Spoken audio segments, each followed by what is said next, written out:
te hello mi pi ho hading nom chen handing khom hoite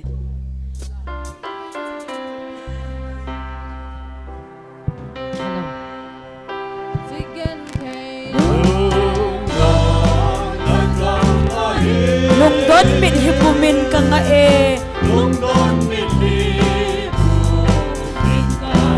dang lovin pagay na yumpin lang nam gan thay leng vai pa banga pa ding oh hung lengin pagay ka ngaye Calvary na lungsin na chu Pun bangin sa in katumuva Nam gan thay leng vai pa mga pating Nagam nom so dal hasing zong le Nagam nom so dal hasing zong le Mong pong kate pagay ng taylo Sen lai nau mga kagapit hin Nam din lumola na hungvain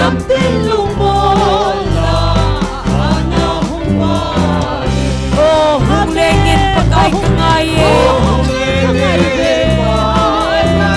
Calvary na lungsin na chun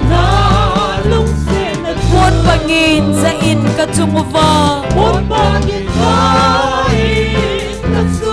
Nam gan thay leng vai pa mga pating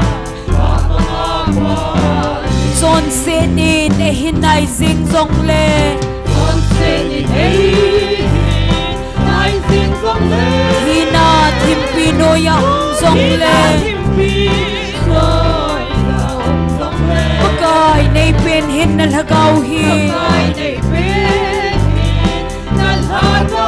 Nalungsit na chupa mga pating Oh hunglengin pagay ka ngaye Calvary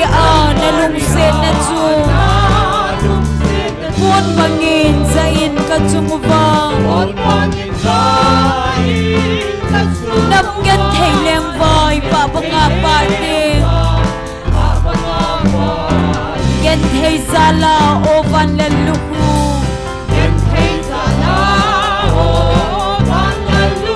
Son se gan thay mo na hungin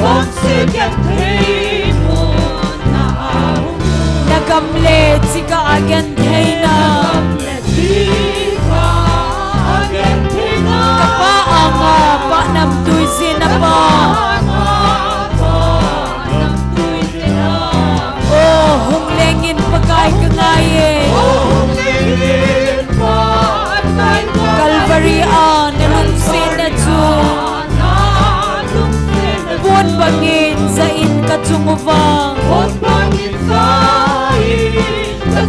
Nam gan thay leng vai pa mga pating Nagam nom so dal hasing zong leng Mong pong kate pagay ng taylo Sen lai nau mga kakapit hin Nam din lungmola na hungvain Oh hunglengin pagay ka ngaye Calvary nalungsin na chun Pun bangin sa in katumuva Nam gan thay leng vai pa mga pating Son sinin hinay zing zong le Hina timpino yang zong le Pagay na ipinhin na lagaw hin Nalungsin na chun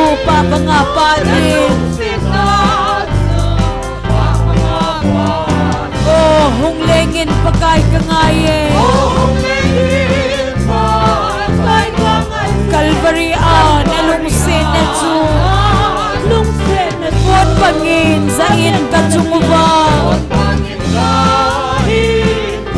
Nam get thei leng vai pa banga pa ding Chon se ni ne hin nai sing song le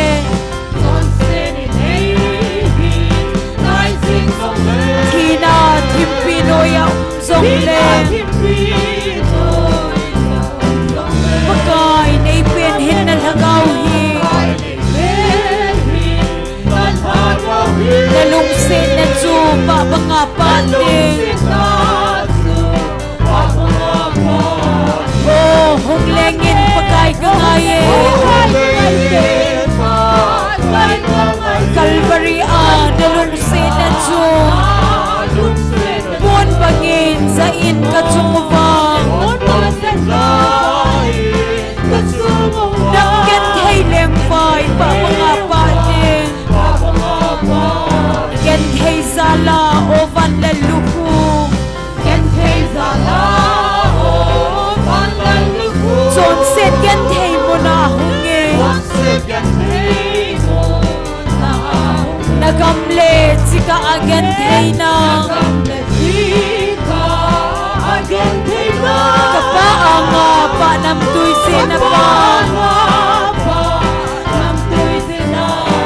Oh hung lengin pakai kangaye Calvary lalung se na chu Buôn bangin za in ka chungwa amen Nam get thei leng vai pa banga pa ding Sigan thei lung don nagapahin Lung don pinhipumin ka nga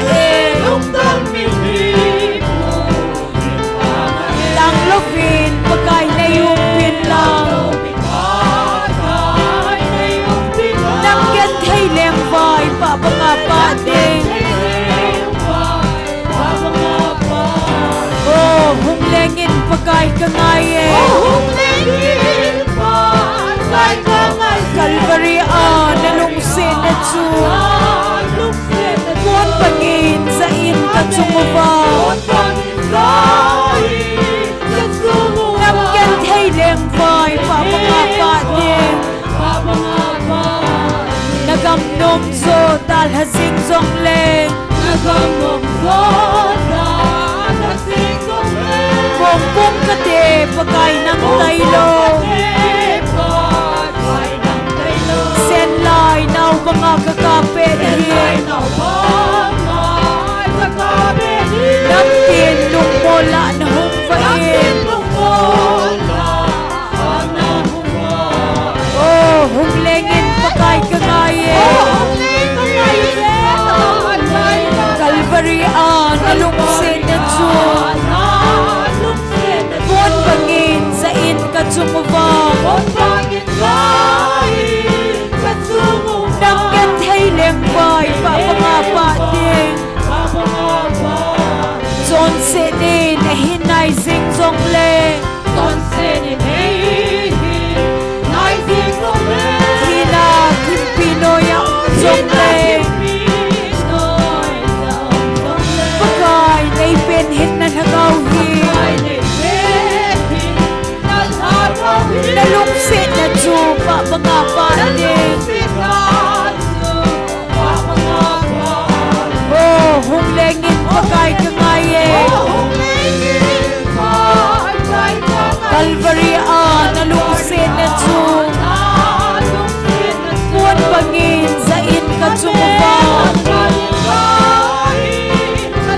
Nam get thei leng vai pa banga pa ding Ken thei zala o van la luku Chon set ken thei mo na hunge Nagam le chika again thei na Kapa anga pa nam tui se na pa Oh hung lengin pakai kangaye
pagay ng taylo sen loy naw mga kakapelhin nam tin lung mola na hungbain oh hunglengin pagay kangayin Calvary nalungsin na Diyos buwan pangin sa inkatsumbang namgat haileng vay papangapatin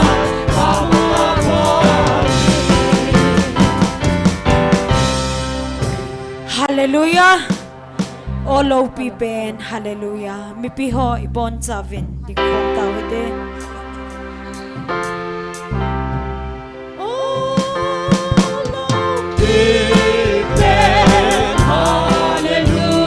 Kapatoye Emmanuel Kapatoy na lelen na Jose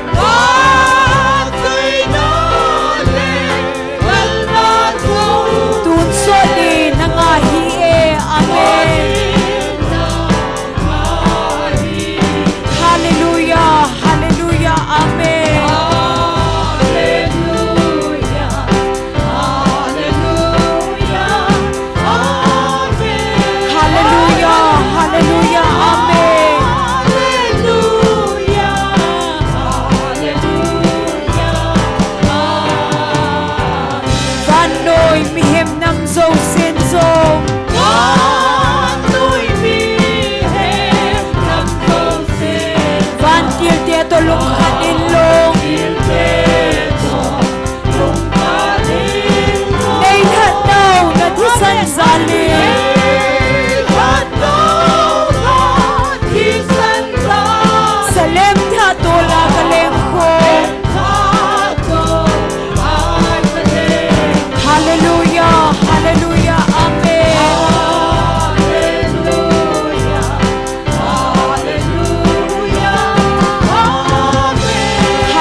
Kisom Amen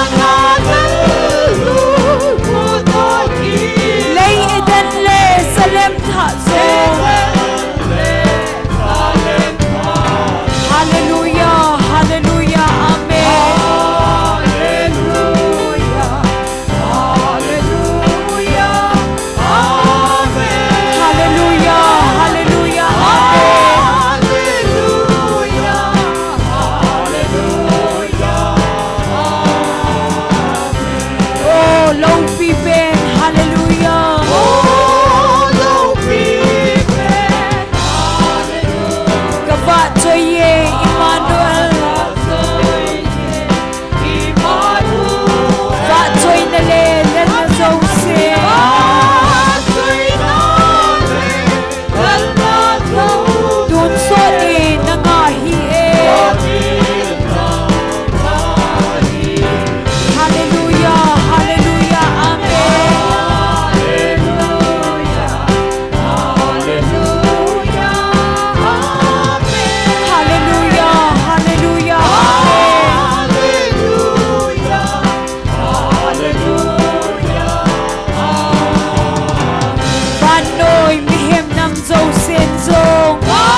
Hallelujah.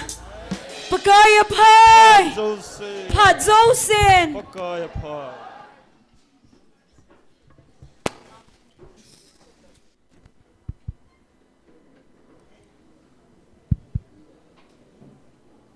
ประเทศนินดำนาพัดผ้าผ่านเฮยตุนิจงเอพิกิดูวินกิปะตะทนมตา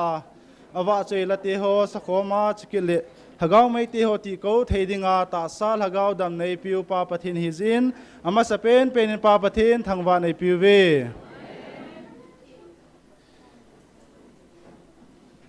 ไบเบิลจังมุนขัดมุนีนซิมโดยเงี้ยนักคำสุงวาโกนินทุสีโซฮีเฮนอหินอาจจันลุงสินาหอบเทนดิงินไงจัดดอลตาเฮาทุลัมขันโตเทนดิงินทุพาโซโซเฮนหลัดโดนิควาดิงามหรนักินำนาวปะเทียนละกาวเทียงจูลุงพัดโมสาฮิอุนลุงดำโลนาเจ้าเสลุงฮานลุงสัดกินะกิตัยตอมฮิเจงซีจูจุเลกิดเหลาเองสินะเจ้าสีนังหัวโกนินกอยมังอุนจุเลนังหัวกิเฮปีตูจิอุนลุงเนมุนประเทศนินคริสตานังหัวนังไงดำบังอุจุนขัดและขัดกิไงดำมุนอทุทิงอิสิมนาวะประเทศนิบอนสาวาดิงินพระเทบุปิตาวหันตัวนี้อีกมันจานดิงูโปรแกรมสิมหาในนี้เงี้ยตัวนี้ตาวนาเฮลัมเกปีดิงฮีอุปาเลจจังอุหินตินประเทศวะเจลาเอซาปีดิงฮีนุงอาหาดบอยนูจินลำอบาเลนูเนียมในจงฮีตาวนาลำไกไปเอ็นผ่านเห็นลาติงและเห็นสาดีจิจูตัวนี้เกมันจานดิงูโปรแกรมมาชมละมาเห็นสิมลาเห็นเตียนตัวอินตาวนาฮันเนยุตินประเทศก็มาคิปาทุเซนตาวนาฮันเนยุตินตัวนี้จันเกตาซาลฮะกาวดำในพิววาอธุปีติฮอนิโจจิงเทียเอโกยุปาประเทศฮิซินประเทศก็มาเก็บปาทุเซนาในยุตินอันนี้น่าเห็นอัลฮัจฮอดิงินตุนเห็นตาวนะในปีกินวิติอามฮอจังมีไม่เห็นอะไรวินตาซาลฮะกาวาประเทศนดินพิววาหัดนาปีจิงวาอจุงวาประเทศงานซีนะอันนี้โตดิงากวยที่ฮอโตอโตโดเทนดิงินประเทศฮัจฮอดิงินตุนเห็นอีบอลเทสโนตาวนาอันกอมวิติประเทศจังตาวกอบจิงวินกาลูปีนั้นน้ำมูเทนดินกัลฮัจติโฮอามิหิมลุงเกลอดีอากอลฮังโรบัตอามิหิมลุงเกลอัฐาโจเทนดินตาวปีจิงวินจุดที่เล่กาลูปีนั้นน้ำมูจิงดิวเฮติจิจุนฮัจติโฮดิงาเฮลุงเกลตาตาวในน้ำมันปีกิดิวเฮ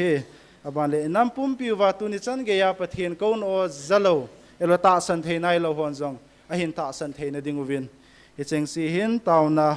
อันนั้นยุตินตาวเจนจุเกยมันเห็นในต่างเงอีบอนสาววินอันนั้นตาวที่ อ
Hallelujah, hallelujah. Kakipa ubhe pana chan ngay lut now nay lung sit na.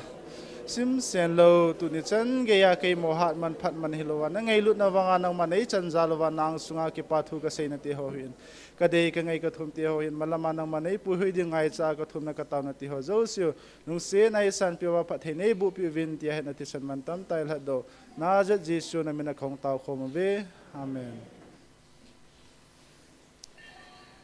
Tun program abana chaloy tin pathin wa choila sadingin nunga hard boy ama hung sama sa penin tin amanin sa zole aban zom dinga nu chinlam amani phat na piute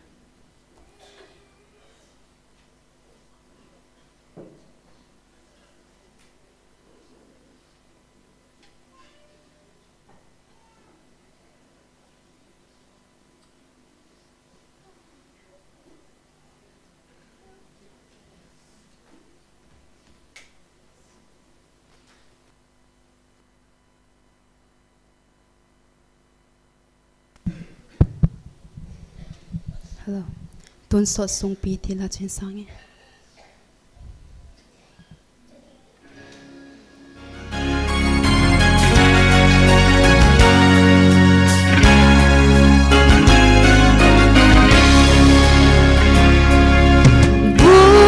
Nang tun sot SONGPI mun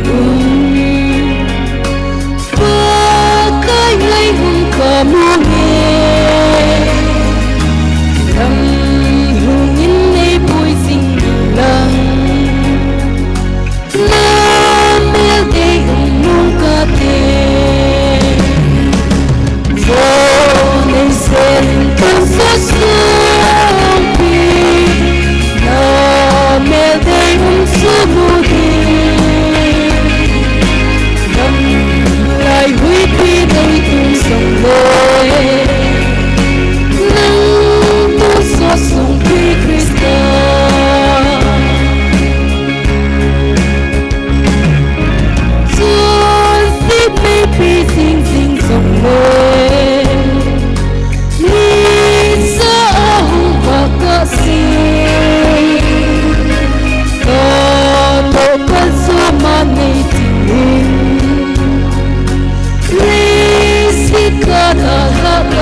Hello, hello. Amen. Hallelujah. Kipat na lai sa utso nang hala na savin.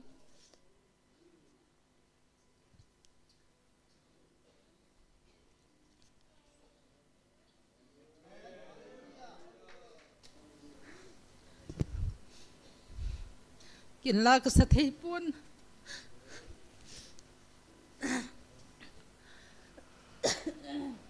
Kana ka tsayin. Pizinam tila. Athun ka say tipon. Hijilay manay ki khomo hiya no mama singin ay bangin. So pisangam ka ngay lunay dan ham kanina hepoin.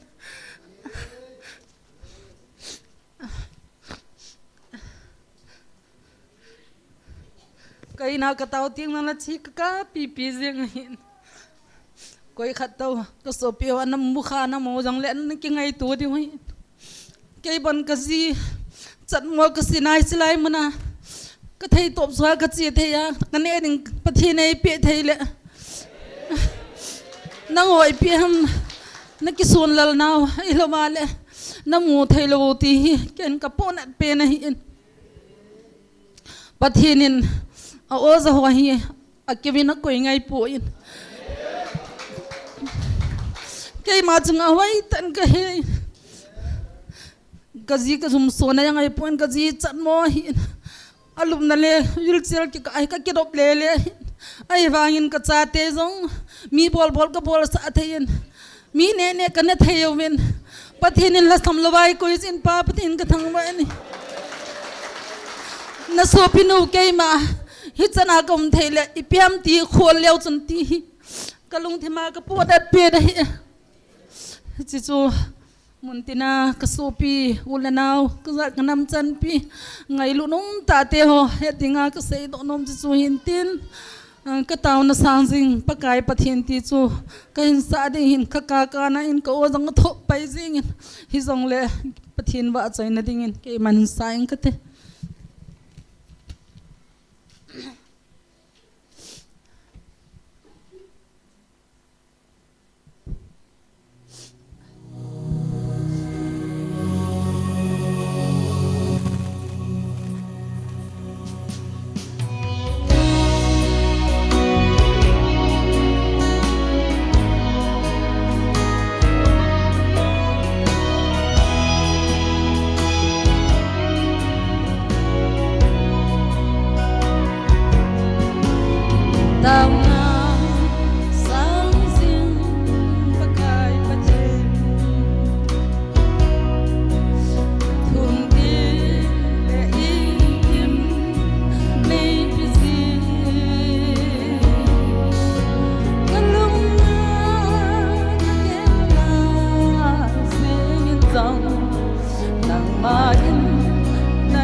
bon sabar ingin pan pathai bo pitau hen kajapai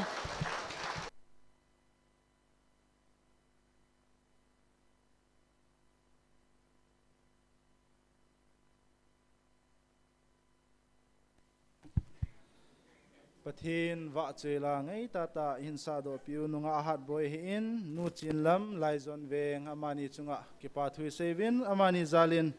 pa pathin thangwa nei piu ve tuin program abana chal kinutin tunia tauna ilam ke pi dingu upalet jathang ama pathin phat thei bu chang pumin phat in lain tin man phat hin la sunga hi pathin wa chela sadinga nu niam nei chongjong hin coding in ken het se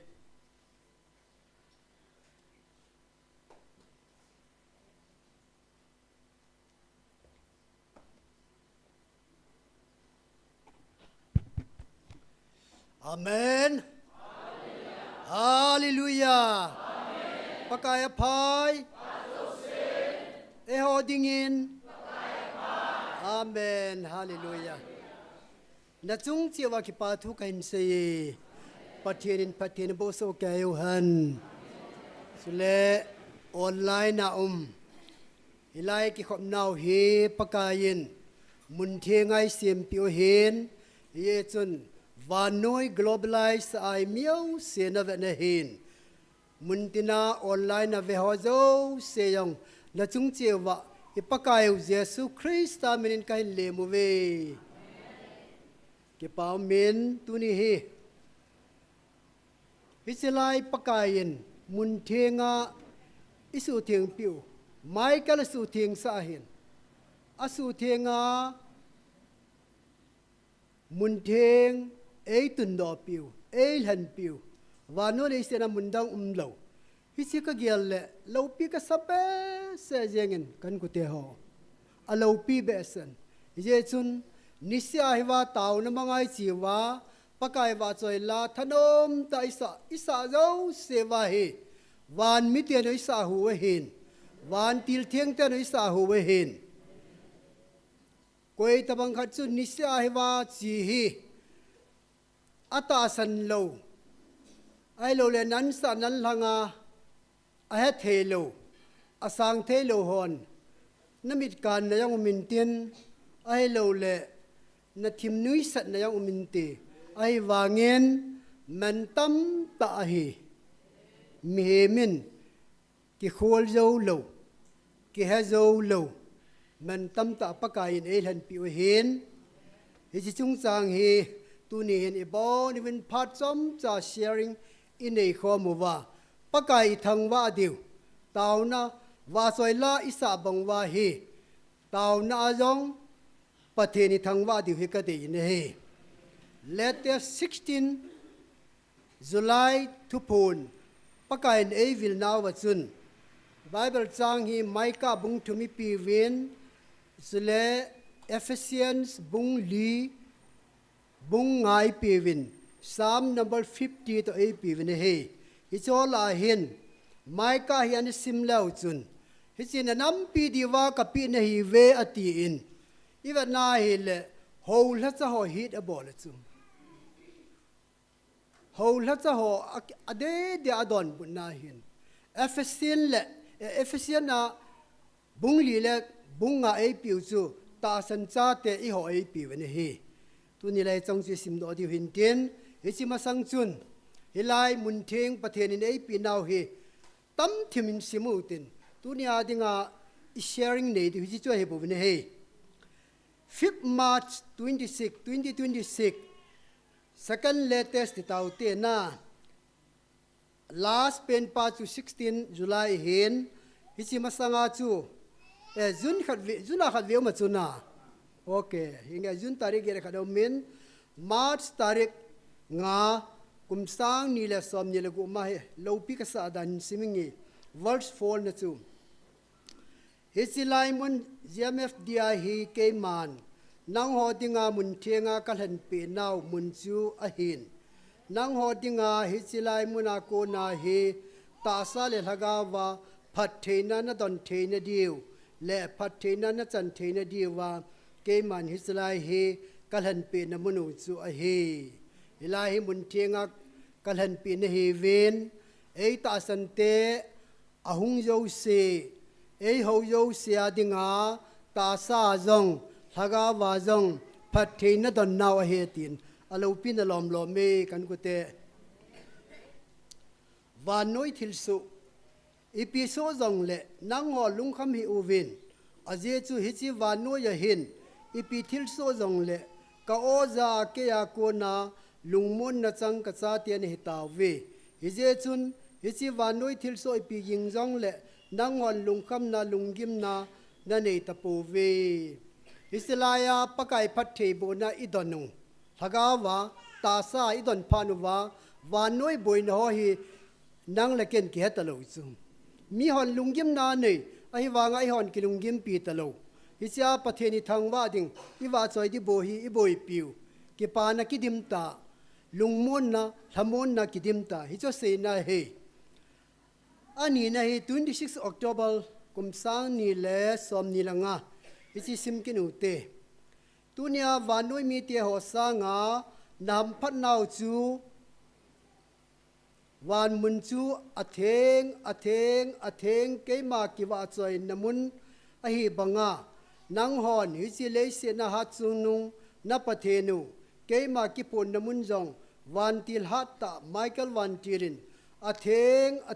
atheng mun ki ti ding a hi tia na su theng peu a he tai van mun chu atheng ti van no epi bible ko nei mu wa kula na seraphim ten atheng ativin ama holam kai na van mi ten pakai wa choi na van mun hi bang chun hisila yang hi michaelin atheng tin na su theng pi wa he tai an ti so na ti choi hin van mun atheng leise na dinga hisila atheng mundang lo he ilai no hin simlang mundang a lo dan cho ki do ne he chang som langa hin vanoi le sen mi te dang ho sanga nam phat naw le na chung nun naw chu hi chilai muna ke ma ki phon namun mun theng na nei pau hi mi dang te sanga na chung nun naw chu a hi chilai nei naw hi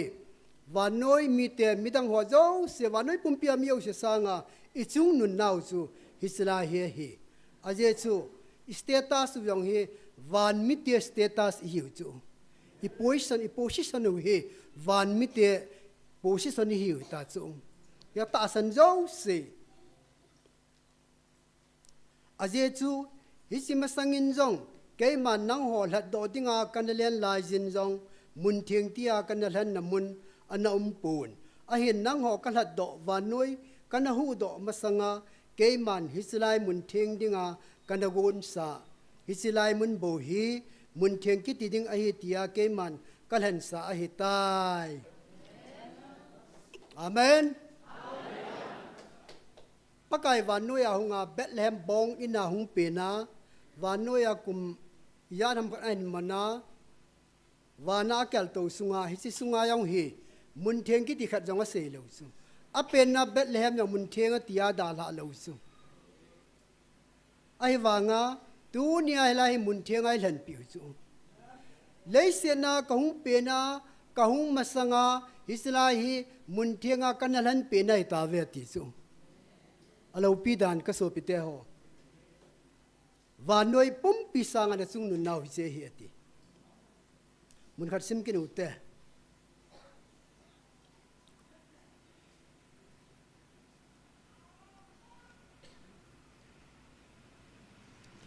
ton so na mit thelo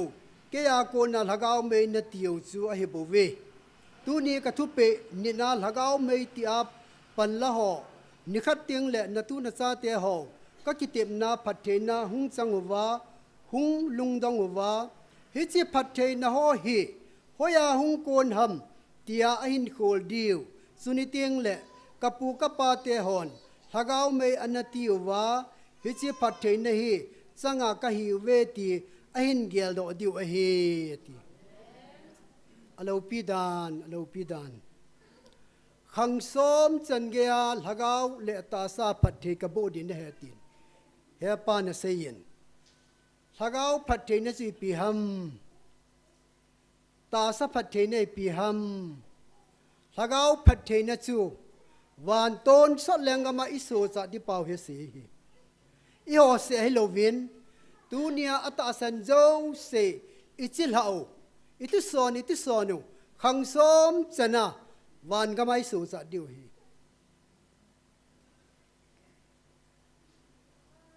na tu te hovin hislai hi laupi ta kitangan sa diu kapu ka pa teo ana chen ana taw na munu pathian ana ho na munu hi an ti diu he ti su hisai ka gel do hanu ma chu tunia chapang neu cha cha anu ten an pui ho ani nu hin zui ho anu apa nu hin zui au ten nu hin zui kisai mo ta acha puma lam adima dim su ya chu hi cho hi ni khat le ama hoi resource man hu pawin de ka ti chu alo pi de dan chu kai kaninung kana zuyen kenong kan mu mane kanun ina pon la ina sa pin iso pinuven apon la asanu apon ka gel do ji chu kanun ina pon pulpina la ina sa pi eti kanun ni lam pi eti kanamu kana he eti a hi so hi tunia cha te nan po tu te ho hi ni khat le resource men an pang diu hi amo hin mina amu pau hi amu lo hon lo pian sa diu amo hi an do diu amo hin sharing an nei diu hi alo pi dan ade den in nei pa atu te ni la neu pa hi lal wang sim amos ama hin ipian sei di ham kapile kapu zonain thila sanga ano thila halwam kau se ano ke mitun ka pang an ti di ho kalung thima kilang resource man a hung pang ding hi alo pidan ka so pite ho hi choi hin he chini ko teng sule tunia na pan la na ho hi na hin sinova hi chini ko teng sule tunia he thiam thelo hon o idi kisia hung kisi diu hitam na tu na cha teo chunga mu thei changa phat thei na ki hi na ka hin koi ding a hin hi chini ko teng sule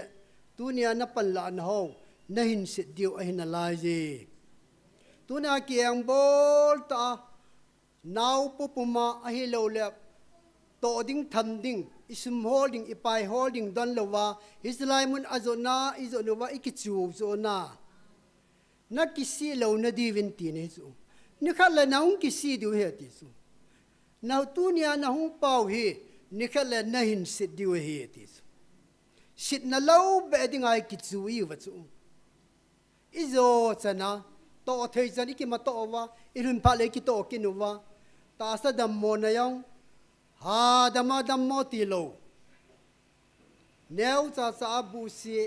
oi na neu cha cha hoi tho pum pum ma i hung o hin i boli nam ti le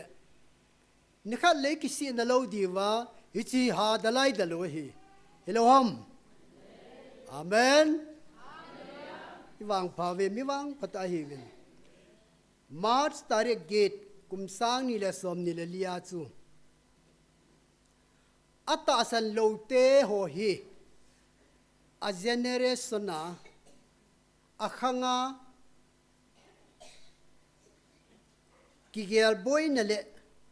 lungno pha na dim dio he tis I ho generation hi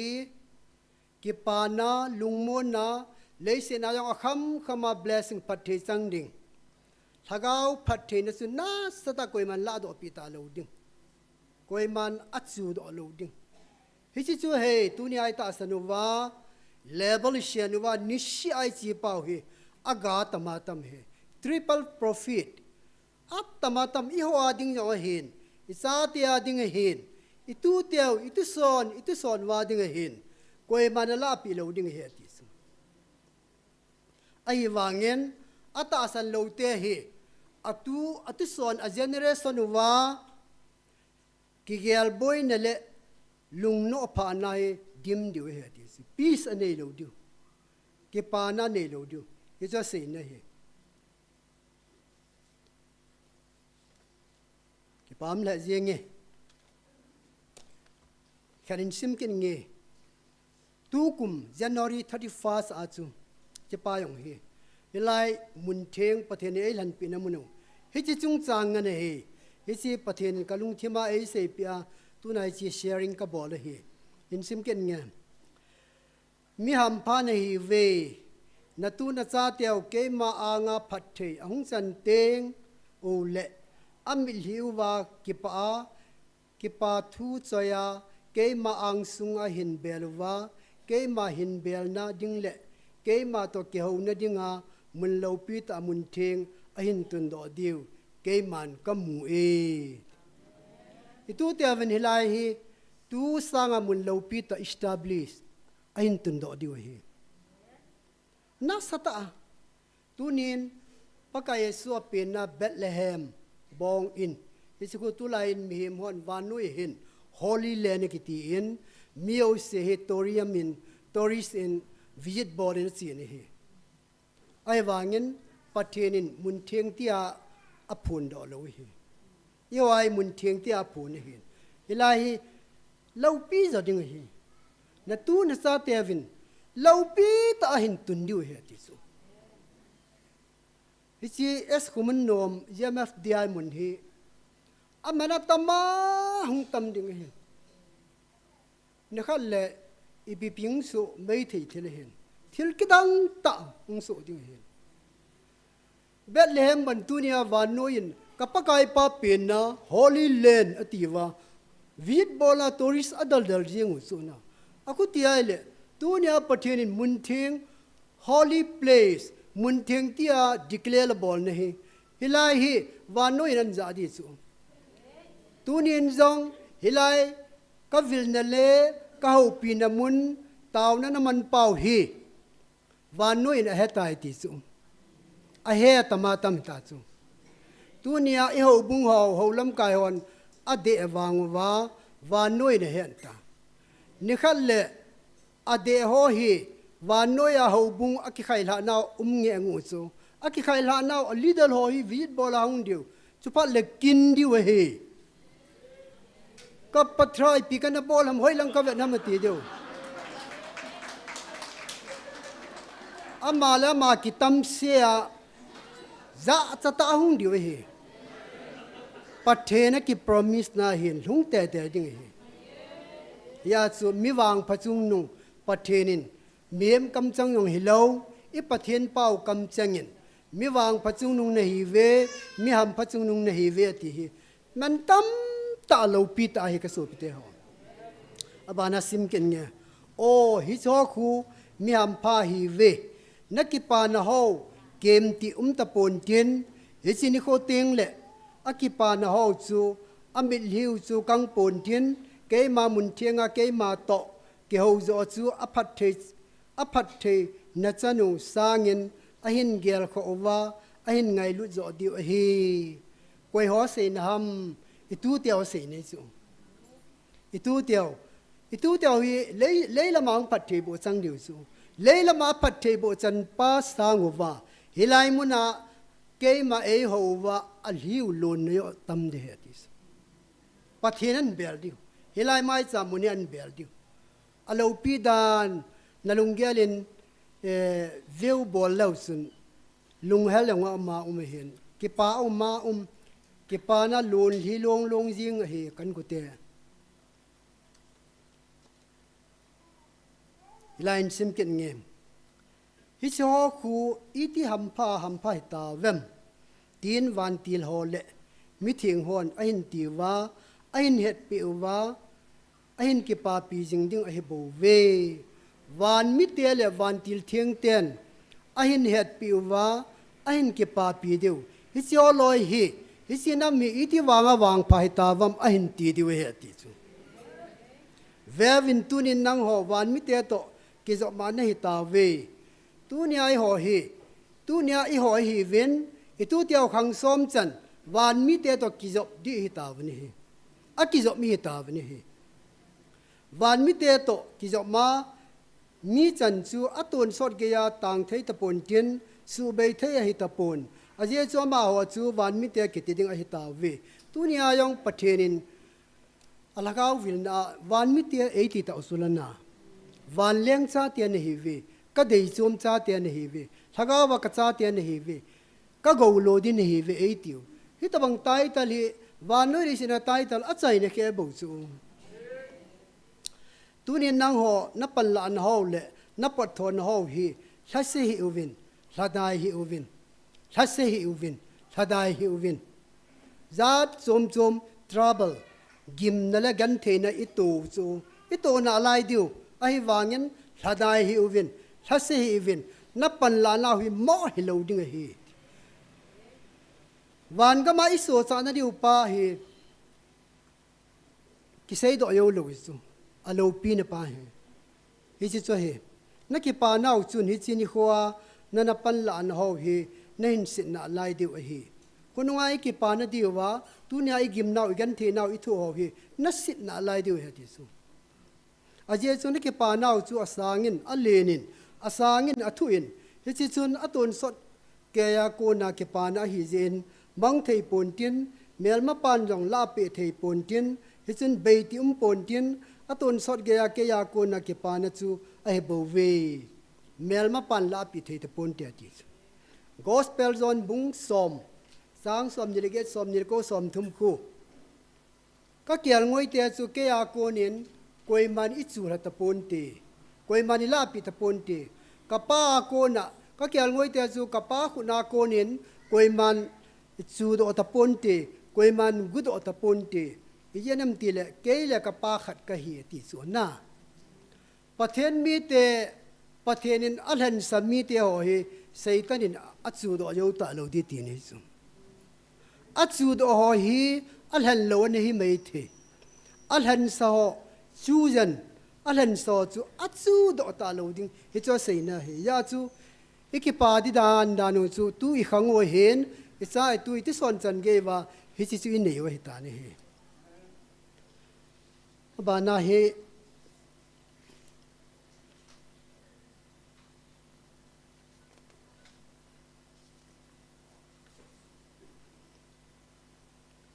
base ni kang all ola kan sim la ki ding he tu ni ka ki go naw ji chu hin false edition page sagia he pi se yam tile hilai mun na taw naw hi na nga ole na mel ma te wen na tha chi mi diu he ti su ki mel chi u te ong 16 June 23 pi se ki nam tile và nói cái Bible là Revelation thu pon khu và nói Nampi Adinga ninu nunga dinga hi ahin la tu nia ka thu pon hi nang ho nama ding tu tu adinga hi so hi base ai nei diwa ikimel si diwa hi 18 June 23 achi pi sayam tila Bethlehem bong in munnem pena kahung bangin tunin zong Israel munnem penen kahung vilove atis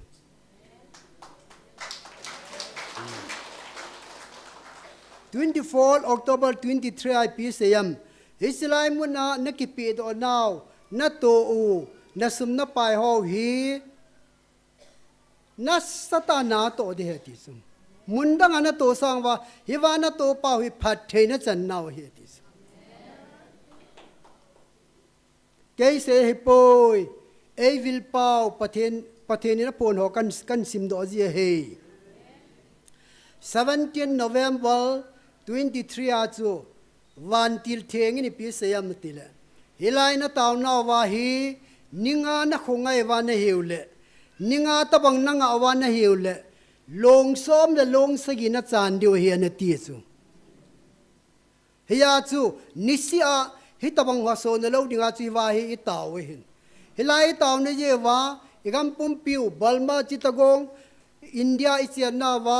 galam wanga galbol ho yang confusion odds and chaos lungboy na nga hin chume ikisat pi ho hi yo sanga boy yo chume confusion tu ni je nga jong eastern lang western lang athil so ho velo sun isan ho ithat chimit go hi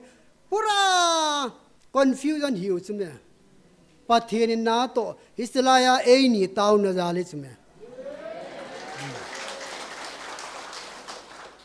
aje chu thupon pakai nei vil til live in hinge muntin na tau na ve kazana a hi wangin na chungowa muthim langkhal hi hilai na tau nau ti lo na kap ke jo poi ti so amen ki pa me abana 3 December 23 achu na phat theina wa hin na hi theina wa hin na dam theina wa hin abo na hilai na tau na yalu he ti so he chun khongai hi uvin nga hi uvin pathenin na dingwa plan to go na nei chu hilai na tau na yal wa he asu bul hit te ding he ti chu hilai na tau nau hi 3 December mama chu hilai na tau nau hi thisan le mit litui ka le pi na he ti chu iti sanu long ding chu mit litui win thisan to le do chu sugunu thil so la ya chu ipsm tunin achang ho mun tina kho sat win hilai ade awin adamu win sugunu na thisanu lon ding chu ka wangam po ya ti chu tao no win ta I tao wa hiule ama ho tam ta thi chu akum kina anniversary man wa chu sugunu thise se lima ta o hi kasim le zakhat le nga hinga chu in ku te mai polte hi chi ho chunga chu di chong hilai tau ne yal wa hi exchange ki bolis me ki bola tunia thila sang a hi ipia hi ta ide wa barikrat ho ka he poi elected ho ka he poi nam sepai ka he poi koi ka he poi ide se hum upa le lam saban ki de ayo lo le pathe ne ki de ayo pu ne hi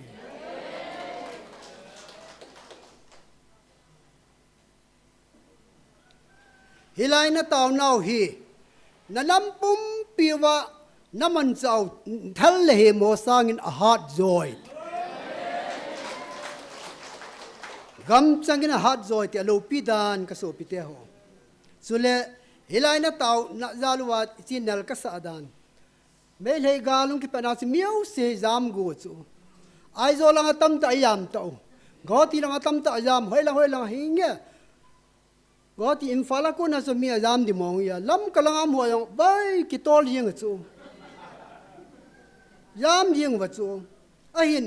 hilai na tau ni yalu win azam go na in na lo namun da la go win ahung nung ve ti chu na khong ai ve ti chu amen yo jo se lang hi hilai tau na hi le tam ta ai zo lang jam ni wa chu hilai na tau na yal win azam ding yo si aki e ti chu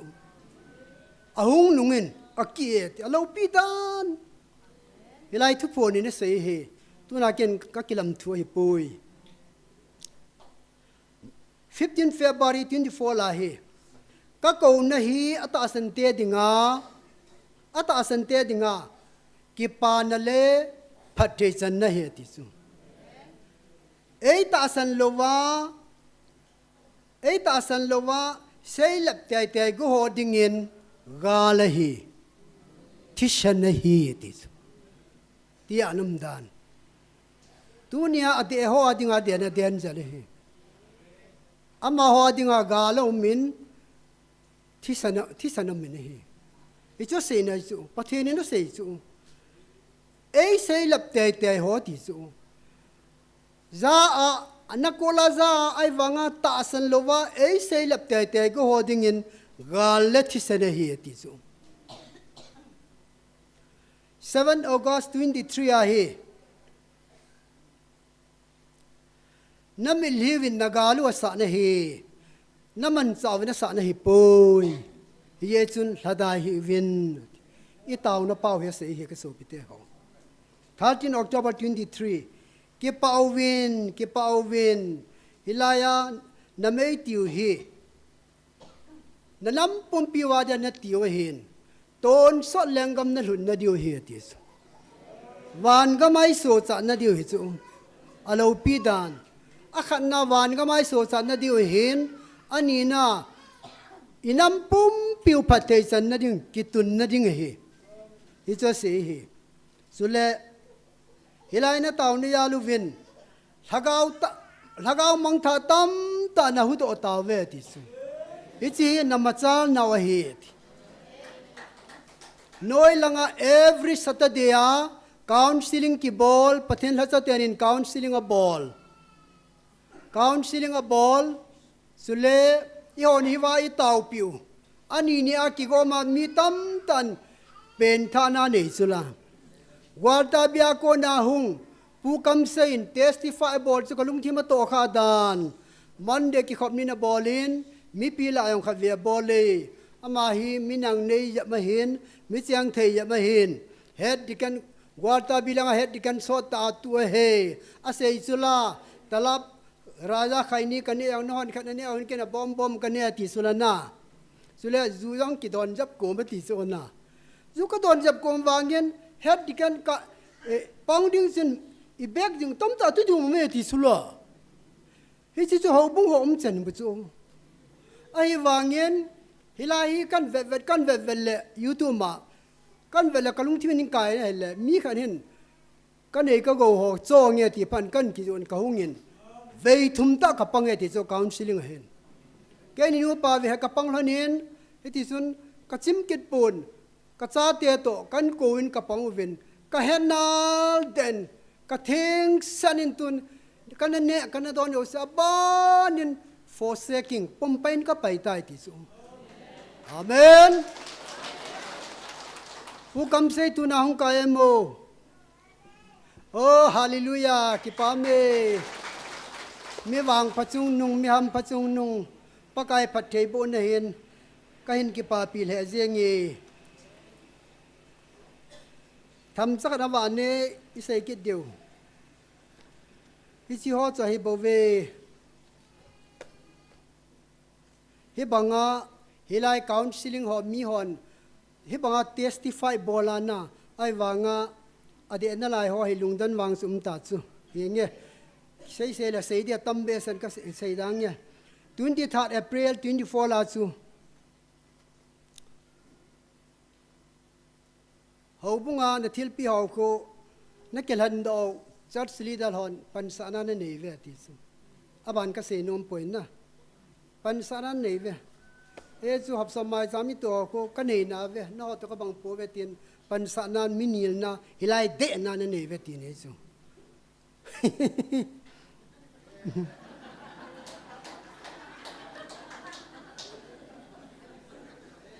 sule na isilai khat ve hung chon lu le a chon lu khalo akibang poi ti su alo pidan nang hon na kilhan do na chat ho lam kai hon hiwa na hung diu hi aza da ve ti he song hi ke se hi sa tong hilai 23 April 2024 la se chu pakai thu ponin se chu 21 May 24 la chu 21 May 24 la hi hilai ka vil na le ka ki phon na hunga ta san lo ho jo se wan gam lut pon te ti su ti anam dan na ipi sei diu ha sei po ta velin sei ta pong e ji van doi pum pia mi tam ta hungin hi chia phathei na chan na hu akila anom ve ti su ai wangin a hi thei poi a je chu hi chia ka hung nei nang ho nam di bo he ti su amen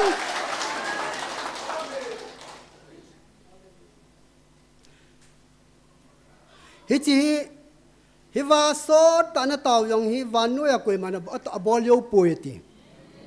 koi mana bol yo poi ti nang ho ti lo koi ma hi ta so ta taw ding am poi i pi ye ha ma ti le na ki ta na ya lo he ti su ka hlan tum na hi naw le na ki ta na ya lo he ti pa me i pi ai ki ta ham lung da na me pa kan ku te i ki ta na khat se ngen na evangelist nu na se jing nan email ma te ho hin agal bon na hin numet to ato la kisip na nei so khang ma sa pa igol hang ho ni si tu sim khalo so hi kita na lo pi ta so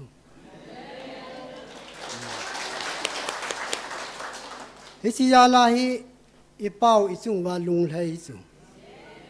nam se pai ho nong patian in kimel si win ten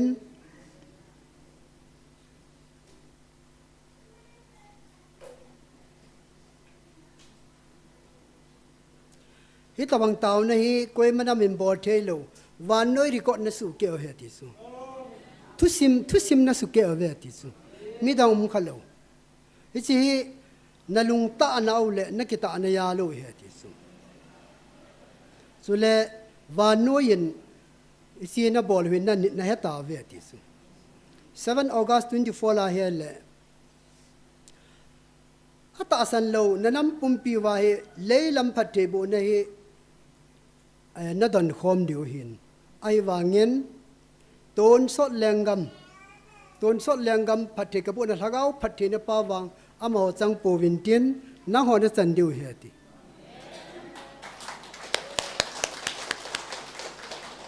ichi pa hi he thu pi pen kan ku te a thu pi pen pa chi chu so le ki pa ovin zakop phatte ka bo na chu tu nia zakop phatte ka bo hi wanoi a phatte la sang pe ne he ti chu wanoi koi ma chang lo no nam chang nei ve ti amen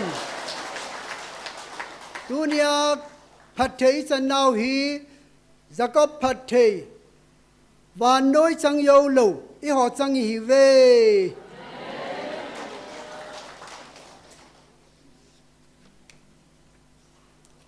nghe tuần tàu nó hết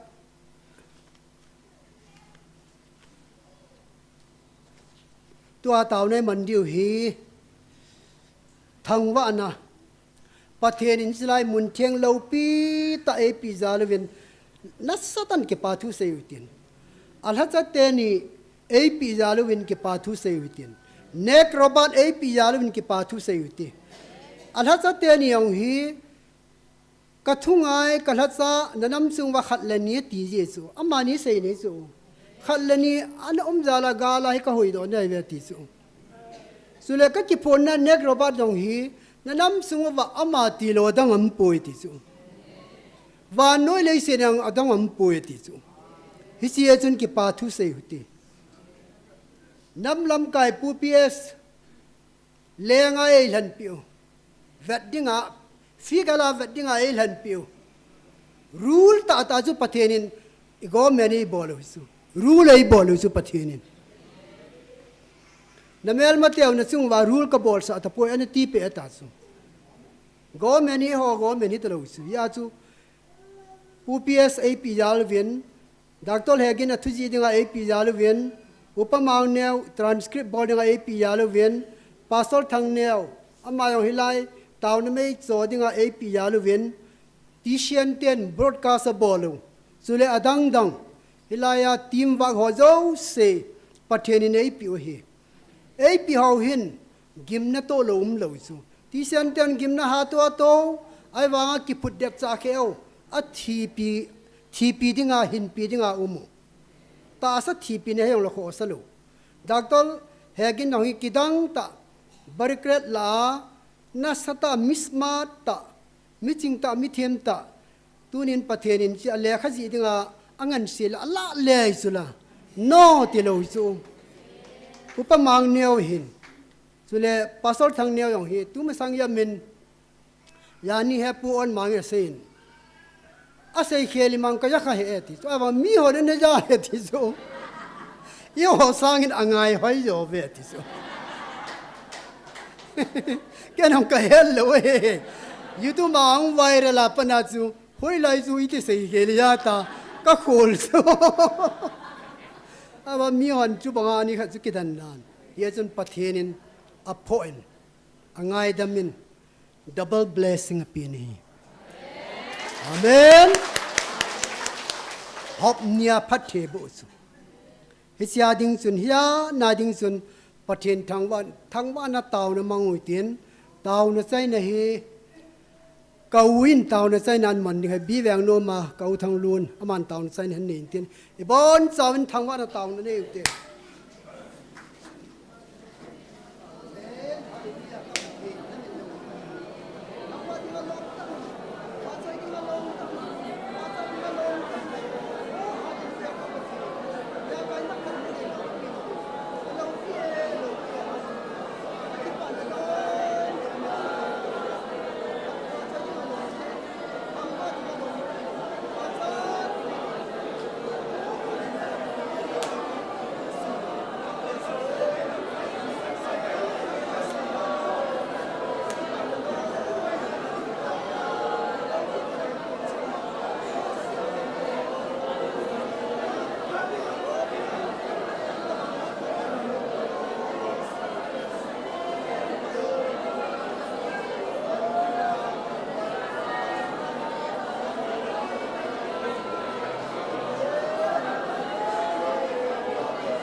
China mà không chẳng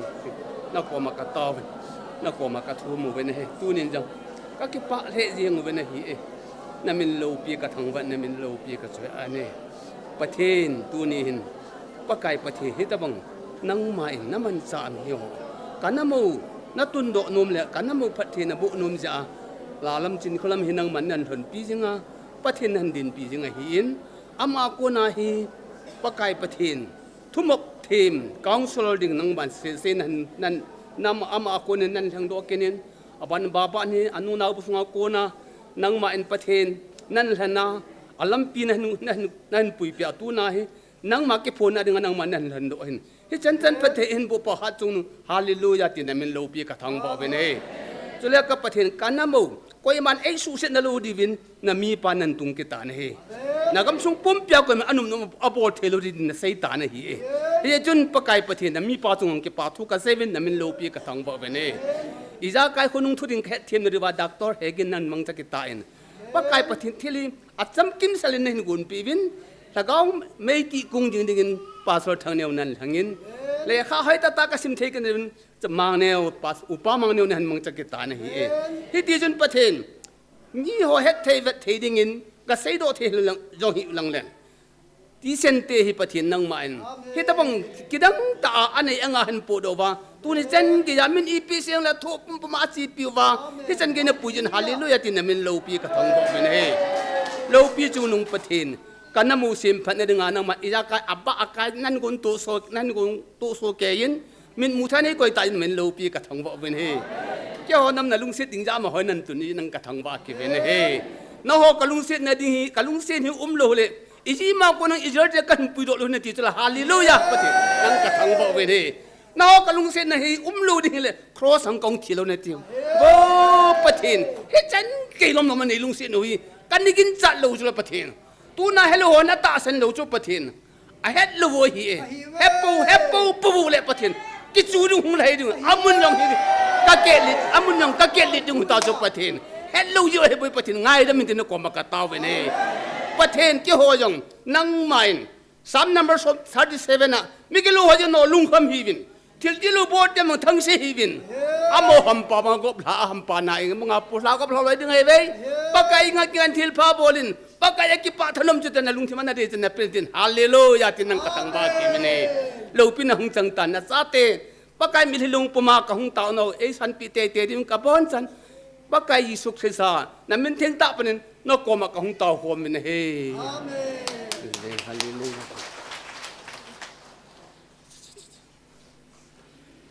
ปีเนียมในจงปะไก่ว่าจอยละสติงินปะไก่มินินกันเตเม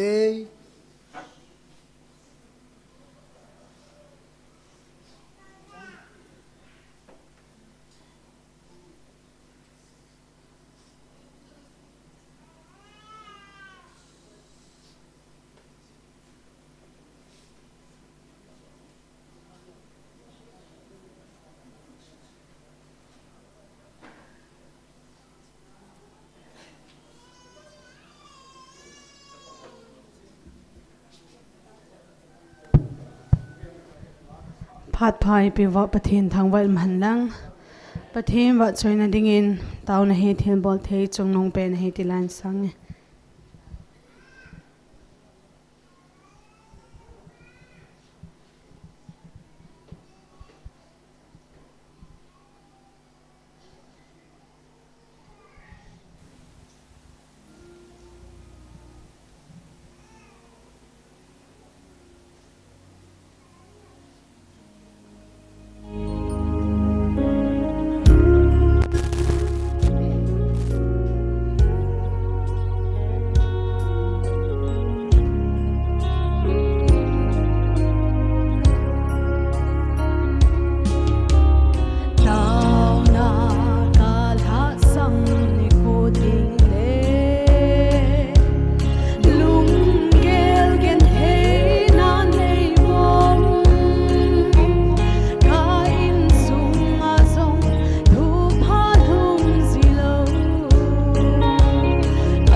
Giêsu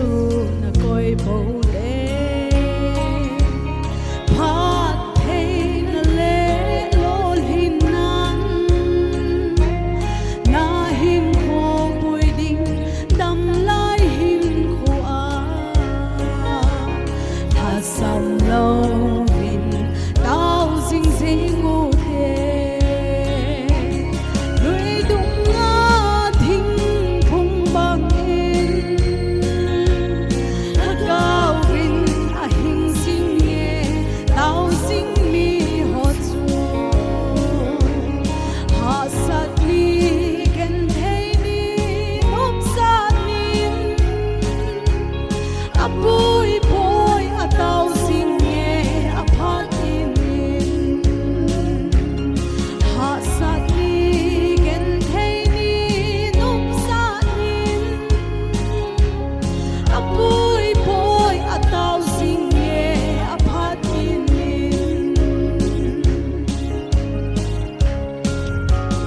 Iza kai za lol hin ding na nộp lệ min hi pu min thum lệ chun ki pa na thu gu chu na hin bi ding chu ding a bon sa na lol hin ding lui dung nga thing phung bang in cao vin a hình sinh nghe đau sinh mi ho chu hạ sát ni gen thấy ni nộp sát nin a bui bui a tao sinh nghe a phát in hạ sát ni gen thấy ni nộp sát nin a bui bui a tao sinh nghe a phát in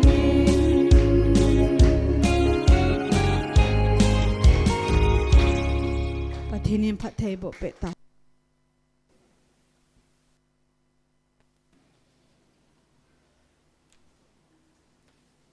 cái pam lẽ riêng nghe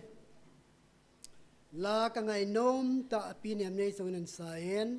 azawa saten ye hen ama hen cái pa pina vini khut beng ute athem thei le ven cái pa lẽ riêng tao na khan hi nei cái đồ hi tiền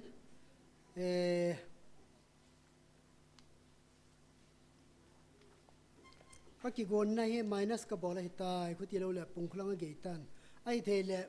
15 minutes aki khan la cái tiền hen 15 minutes wa nen nu tiêu pung khang la ko na sa tiêu le dinga toy do jiu le num ji pon na mi thiang pol thu simi ti silai tham khat bo ga sim tari nge ta san lo te ko ma se pa he aje chu tu ni ata san lo ho wai la nge pathen mi avil pon ochanga tu khangin avil pon a ho pi pon kon na sei pi wa hichi thu wa noi dinga hat chunu pathenin ke ma ene pia kasun na azong hicha khu namu lo ham ti chu x a pung ko khuna aza ko bo na kichi ta ji ni chu namu lo ham ati chu na sim lo ham ati ne chu ke ma thu sim ta azong ke ma hat chunu pathenin e vilin aw azong e ko vin tunin nang ho azong na viluvin o na ko penu a hi ahin akisi angai dam thu ma ko ma lung hung bial chan chu phat om na la jin je chun hi chi hi tu khanga thiam gau khanga hi pon tu khanga zol nei khanga hi pon chapa khang jong a hi pon lagau thing ei piu akitiem na bang ta ei piu khang a ke ma ta hi chi pathen hi na o chang chu a hing lai changa kana za a hi chi nang hon jong itia na za da diu ham ati hin Pitiang polia tu sim khat kan simin na sakasa mi ta mi hin anel lain chapang ho hi em an object mi emon ozo na dong vine hele mi tiang polia anel lan an dong vine hele pi sayam kai wang chu ka hi na hi chi hi nge wang ka ti poi ka hi na extreme ding ka he ti chu ka hi na mi sanga extraordinary ka chi di he ti asei bang banga hi chu juda dana azuya Christian te ta san cha te amatna asa na ai khana tempo chung no ko ma le kha kila information permission kila Damascus ku numei sapang mitini mendinga Jerusalem puidinga hechi awai ko la patheni na matsu patheni tu masanga holam kai ho doctorate master degree ho aho pina chu na thepna ni chi na wanoi ni chi na ke song hi win mi chingi ti la ka mi pa mi theng pol he tu ni na ama chi na koi man wanoi koi man apha pu ti chu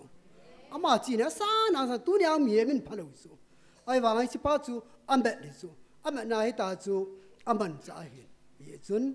mi theng pol chan ge in sol piu hi i ge lai le ti anum ta hen so le theologian ho dinga yong za cha num ta hi thieng pana yenge tu hin taw na sai na mangu tin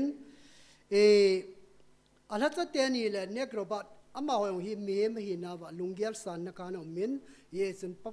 pathena kon laga wa kon na tha anei the ne divin nastan taw piu te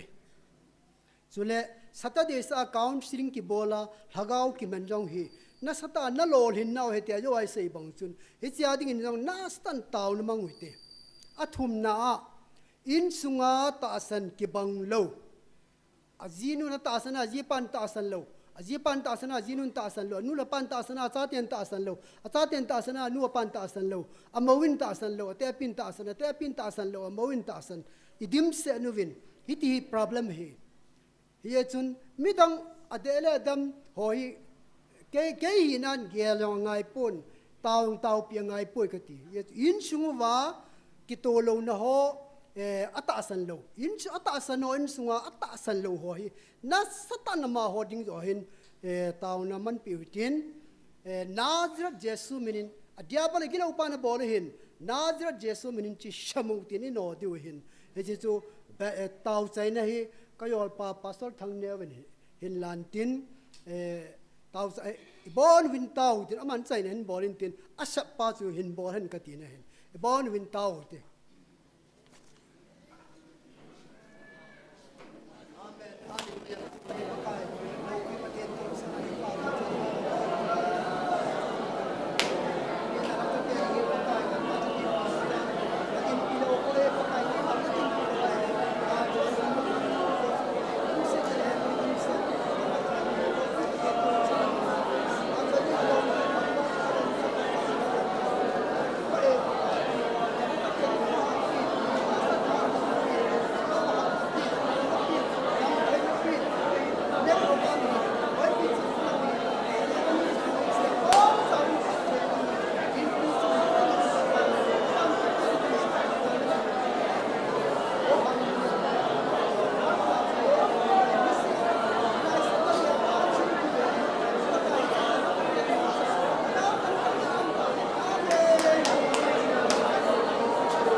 Amen. Hallelujah.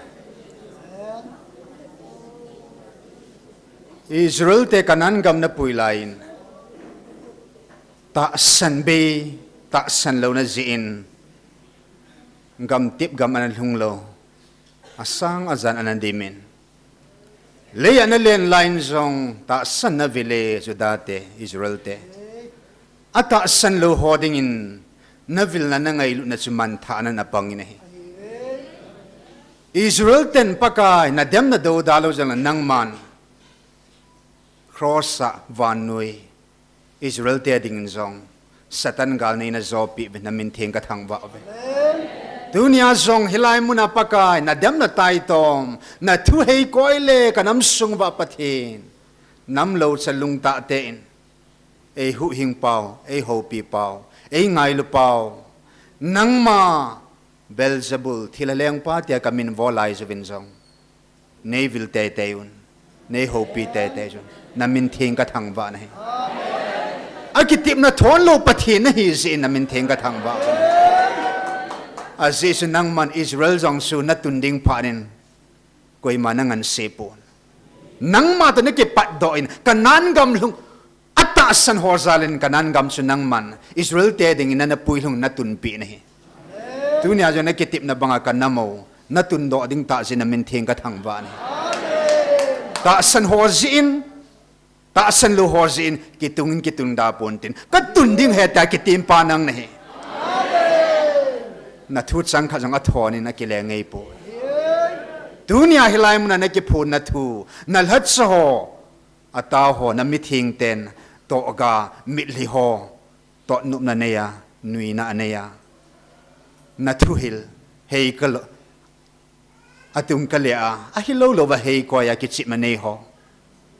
vo diabol na thane na jisumin beitahan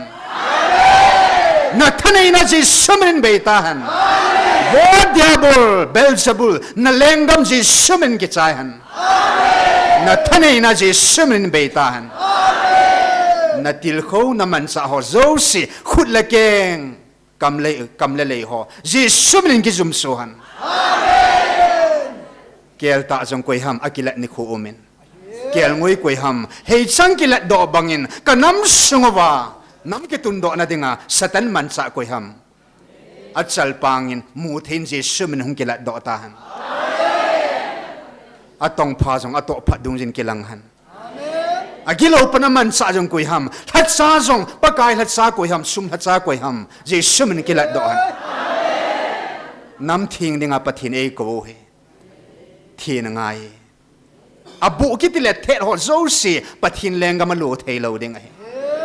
tu ni khun pakai na cha te nei mal thing sa dovin lang amen ka nam sung ban nam sunga nam lam kai ki ta lo zo siang pathin nangin nei so nim pi ta ven amen in mal thing ta in nangin mal thinga apha pha nei tun pi ven na hat sa jong pathi na hat sa ta be nangin nei tun be pi ven hau sa jong hau sa pha na lung dei banga gam nga ding pathin hau sa pha nang na tun sa